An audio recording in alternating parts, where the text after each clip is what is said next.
Listen, you guys. Okay, first of all, if anyone in your life loves football and you're kind of not there yet, I am going to give you a reason to follow it a little bit so that you can follow this plot line.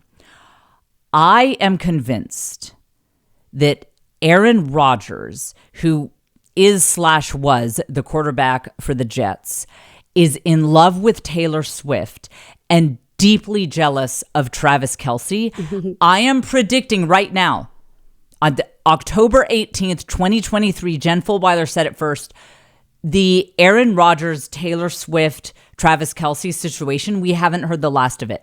I think that Aaron Rodgers is going to insert himself into this in some way. Let me lay out my case. Again, even if you don't follow pop culture, celebrity culture, Taylor Swift, you should pay attention to this because it's you'll have inside knowledge. I'm the only one who's put this together. First of all, a little bit of backstory.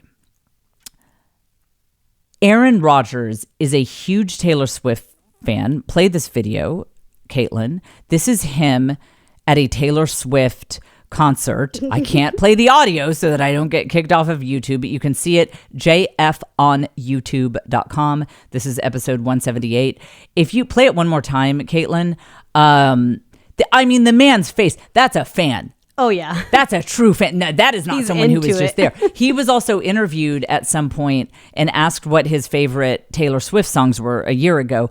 He was going into the deep cuts. There were some songs. I hadn't heard of these songs. I mean, this man is a fan. Meanwhile, he was tapped to be the quarterback for the Jets, to switch over to the Jets. The Jets they're based in New Jersey. They're the New York Jets. They're based in New Jersey, right? Well, whatever. They're in that area. All my friends from New Jersey are huge Jets fans. So I think they're the quote unquote New York Jets, but I think of them as a New Jersey team. Yeah. Okay. So they brought in Aaron Rodgers. The Jets had been really struggling in football. They had not been doing well, but their fans are so loyal. It just, I hate to just openly pity them, but I pity the Jets fans because it just wasn't working for so long. And then they got Aaron Rodgers. And let me tell you, my Jets fans' friends, it's like they had a reason to live again. You know, they were getting out of bed in the morning. They were showering. They were brushing their teeth. It was like, we have this legendary quarterback, and this is our chance. We're going all the way. Here come the playoffs, maybe even the Super Bowl. And whether or not you follow football, whether or not you were a Jets fan, it was just this exciting thing that this kind of underdog team that had a run of bad luck, but had some really, they really loyal fans. And, they're from New Jersey. They have nothing else to live for. I'm kidding. I can say that my mom is from New Jersey, okay? My mom is from Trenton, New Jersey. I'm kidding. I actually like New Jersey a lot. But if the Jets would win, it would, they're taxed to death up there. They would help them if the Jets would win a little bit. So they were all very, very excited. And I was just so happy for my Jets friends. So it's like the first game, Aaron Rodgers takes the field. We're all like, I think Caitlin was watching with it. Oh, yeah. He was my QB. Excited. I forgot. Wait, he was your QB? Yeah, to start in fantasy, he was my QB. I just want to state for the record, she's still undefeated. Wait till you hear what happened next. So Caitlin, you need her to be your fantasy football coach. Okay.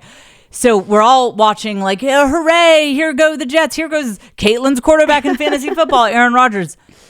You guys, I don't think it was even 5 minutes into this game, his Achilles tendon just snapped.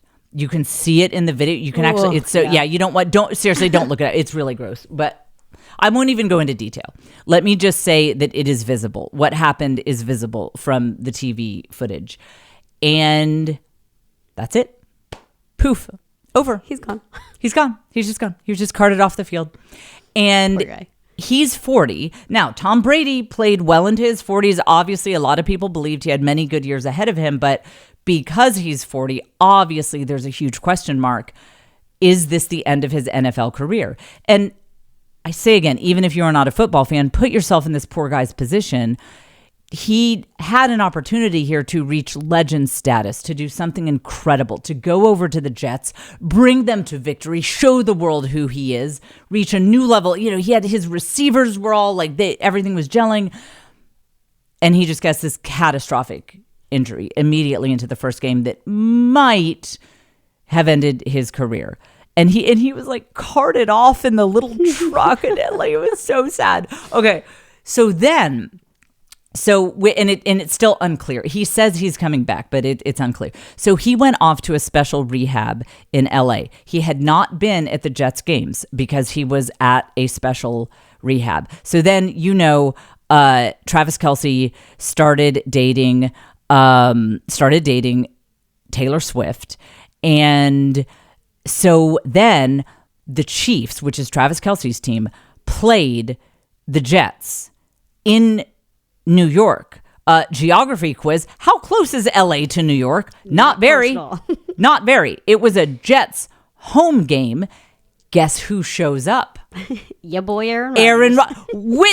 Not Aaron Rodgers. Aaron Rodgers' mustache showed up. Pull up that. It was just Aaron Rodgers' mustache brought him. Okay, does this look like anyone else? Who has a mustache like that? Kelce. That is Travis Kelce's mustache. Exactly. Anyone who's followed Aaron Rodgers knows he's never had a mustache. He's never had a mustache like that. He has always had a goatee or a beard. He never had a mustache like that. He shows up from LA when he is supposed to be rehabbing to save his career, when everyone knew that Taylor Swift was going to be there. He flies from LA. And when I say he, I mean his mustache. He flew in on his mustache. I mean, and it's like so clear that he's like, Taylor Swift is into the Magnum PI mustache, so I'm rocking this too. Absolutely. And then he doesn't stay down on the field with his team. He goes up to the box, which is the box right next to where Taylor Swift is partying with the Kelce family. But they wouldn't let him in, I guess. And there were all of these shots of him up in the box, but he was alone. Nobody was sitting next to him. Aaron Rodgers was just in his mustache. It was just the two of them sitting up there alone. Very clear to me that he went up to the boxes because he wanted to be invited to Taylor Swift's box. And then as if this theory could not be more complete, shortly after that game, he out of the blue, for no reason, insults Travis Kelce. Travis Kelce does tons of promos. He's in all sorts of ads for all sorts of things, and he did one for Pfizer. And Aaron Rodgers had famously gotten into some scuffle about that whole thing. And I'm not even going to say what it is because I don't want to get dinged in the algorithm. But that's old news. Nobody cares about that anymore. Nobody's fighting about that anymore. But then Aaron Rodgers publicly called Travis Mr. Pfizer, just insults him out of the blue. They play for different teams.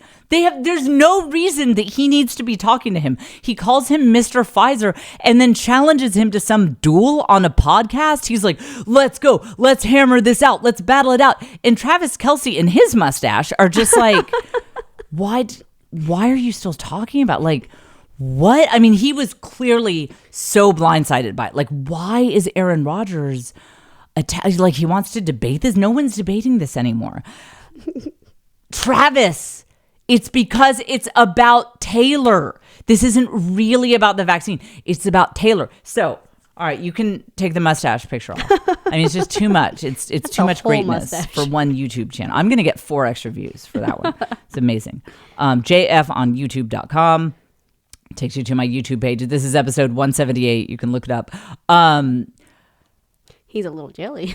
He is a little? That's a lot of jelly. He is so jealous. He can't stand it. Because, listen, think of it, storytelling music. Think about Aaron Rodgers, the position that he is in. Imagine being him. You have your whole life, you've wanted 2 things: to be with Taylor Swift and to be a great football player. And it feels like in one moment, it's all being taken away. Think about this. The week after he got his catastrophic injury is when it was announced that Taylor was dating Travis, who also met her at a concert.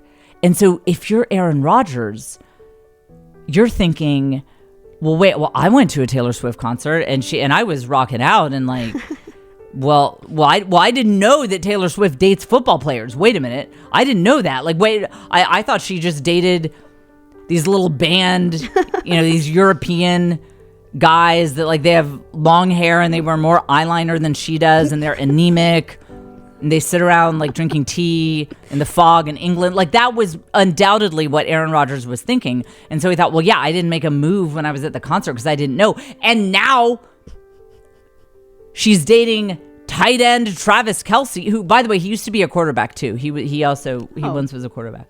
Aaron Rodgers can't sleep at night because he is stressed out about his injury and whether his career is over. And he's like, I can't lose everything. I can't lose the opportunity to date Taylor and my whole career.